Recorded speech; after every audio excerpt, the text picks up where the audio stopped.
Second part. The sound of singing reached their ears less than 5 minutes after Dee had gone into town. Both of them looked around, but of course there was no sign of anyone.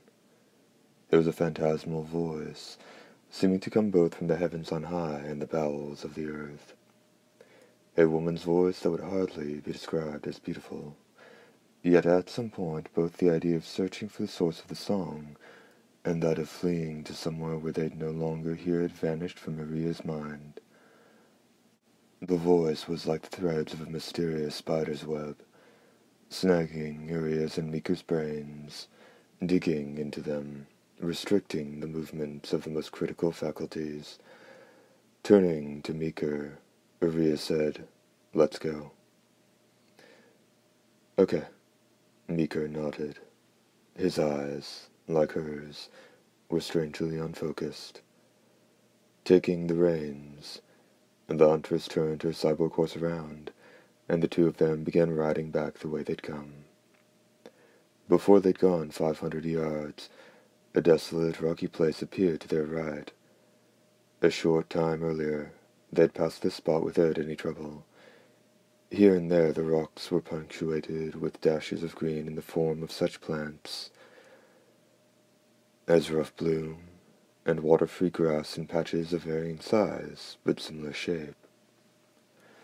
In keeping with rumors that this had been one of the nobility's quarries in ancient times, chunks and slabs of cut stone were lying all around. It soon became apparent that the pair's destination was about 100 feet ahead, a slab of rock that lay at an angle with its right end sticking up. Who would have thought to cut such a piece of stone? How had they managed it, and why had they abandoned it? Though the end was only about 30 feet in the air, the slab seemed to stretch through the entire quarry, easily surpassing 600 feet in length. It was about 30 feet wide and more than 10 feet thick.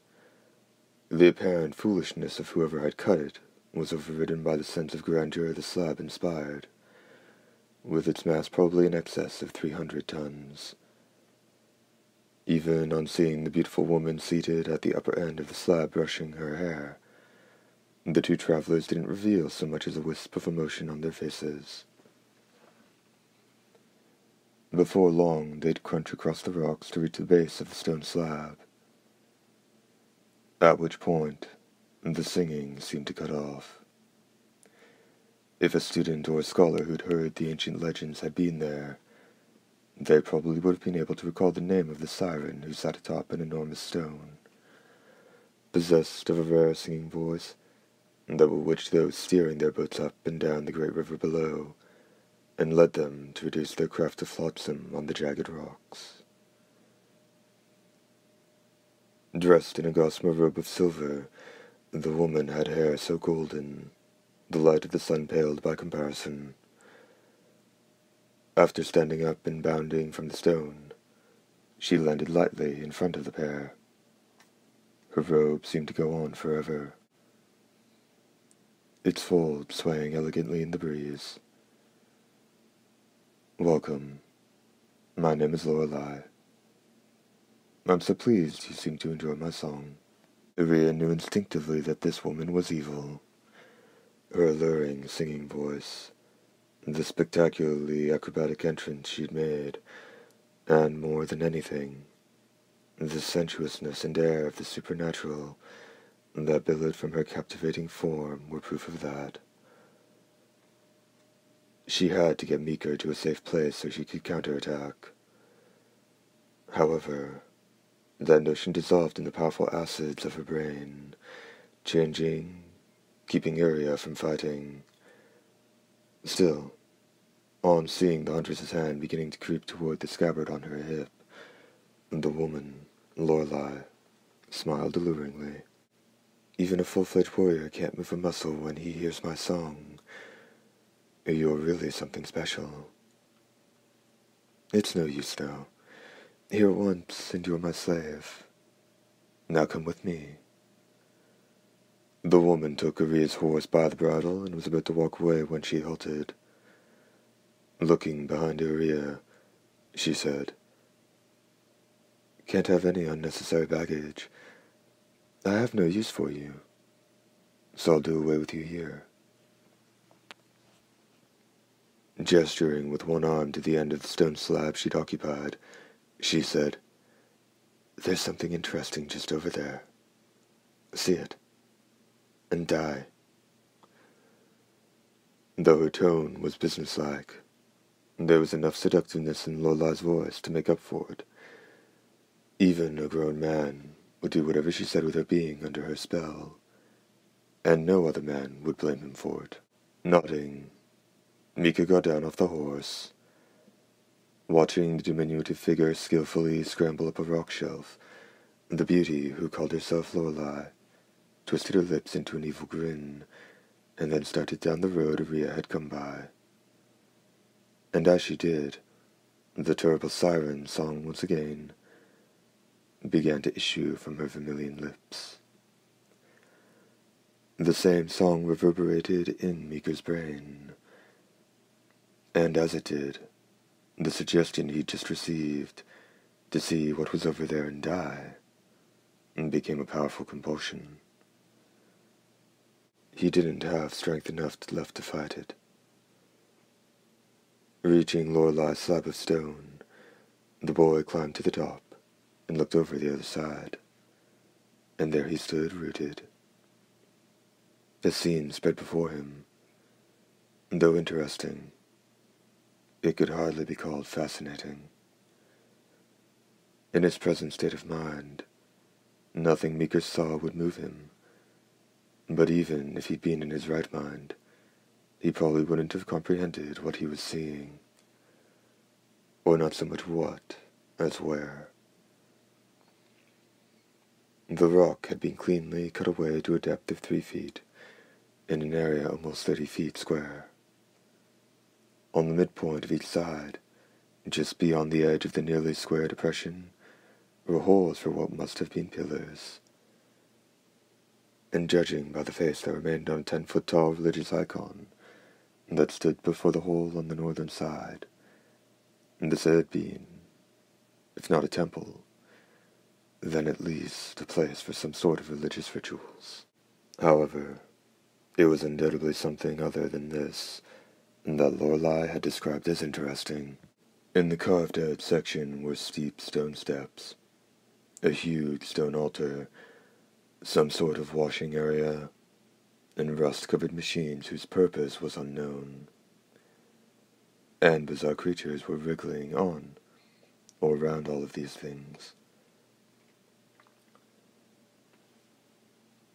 A human adult might barely be able to get their arms around the thick, 10-foot-long body of one of these creatures.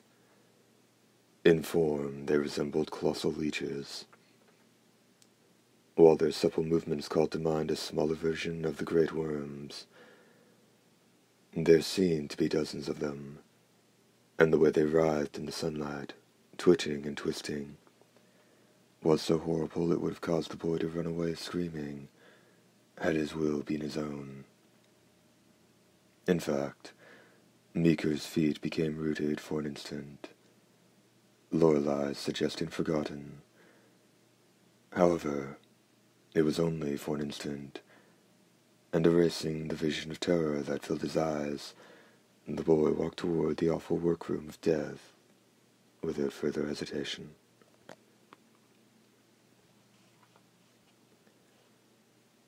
The creatures infesting the work area were carnivores. While most similar species usually inhabited dark, swampy areas, this kind could also operate in daylight, which aided them in gathering food. The secret of their vitality was pressurized water reserves stored beneath their skin, which allowed them to remain above ground for nearly 12 hours. Their nest was under this area, and they would periodically surface and crawl around, feeding on spiders and birds, and travelers. And now the sort of delectable morsel they hadn't tasted for decades was headed into their midst.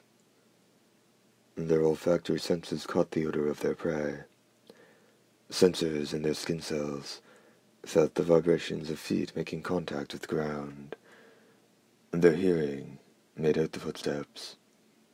They could even catch the sound of the blood pumping through the prey's veins. They lacked sight. The writhing denizens of the earth's depths had no use for eyes. The remaining senses conveyed everything. Big, soft, tasty. That was how the information would have looked in human language, and their primitive senses transformed the hunger that pervaded them into adrenaline. Moving their long bodies, just like inchworms, the invertebrates raced toward their prey. Two forms tormented Meeker. One was Lorelai's command to die, the other a primal wish for self-preservation. And though the two urges clashed, he backed away only a single step before halting. One of the insects before him had closed to within 10 feet. It had a blunt head split in a cross shape. Its crimson maw had rows of stark fangs like glassy thorns. A streak of light fell from the sky. Over Meeker's head, the small gleam became dozens of arrows of light that lanced through the insects' bodies. Surprisingly enough, the projectiles pierced the very rock. Most of them had found their mark, but the few that hadn't were jutting from the stone of the quarry. Perhaps those strays had been intended for the creature that ignored its shuddering compatriots and launched itself at Meeker. However, just as its pernicious fangs were about to close on the boy's head, a horizontal streak of silver pierced the loathsome insect. On landing, D hurled 3 more needles that impaled the remaining creatures, then coughed violently. The left hand he used to cover his mouth was stained with blood. "You haven't fully recovered yet, and I ain't so hot either." Even when Meeker heard the horse voice say that, his color didn't return, and he looked impassively at D and his ghastly state. "He's mesmerized, I'd say," the horse voice remarked, sounding somewhat pained. D put his blood-stained hand to Meeker's head. "Well, I'll be. He's been captivated by the Lorelei song. Not good. He'll stay this way until the one who bound him is slain, or the spell is broken." "You could do it, couldn't you?" D said. His lips and mouth were both covered with fresh blood. Even racked by deadly poison, he had a voice as cold as steel and ice. "Yeah? It's pretty painful, though." "For which of you?" "Me, actually." The hunter's hand went flat against Meeker's brow. A faint groan could be heard. But D paid it no mind, surveying his surroundings as he held the pose. A cloud rolled across the heavens. The shadow it cast on the earth casually crept from east to west, and when it reached the young man and the boy in the quarry, D had already taken his left hand away. Scooping up the reeling Meeker, he went over to the impaled insects, piercing them at an angle, and sticking into the rock below were silver arrows, over 2 feet long. "Silver," the hoarse voice murmured, sounding impressed. Second part, end.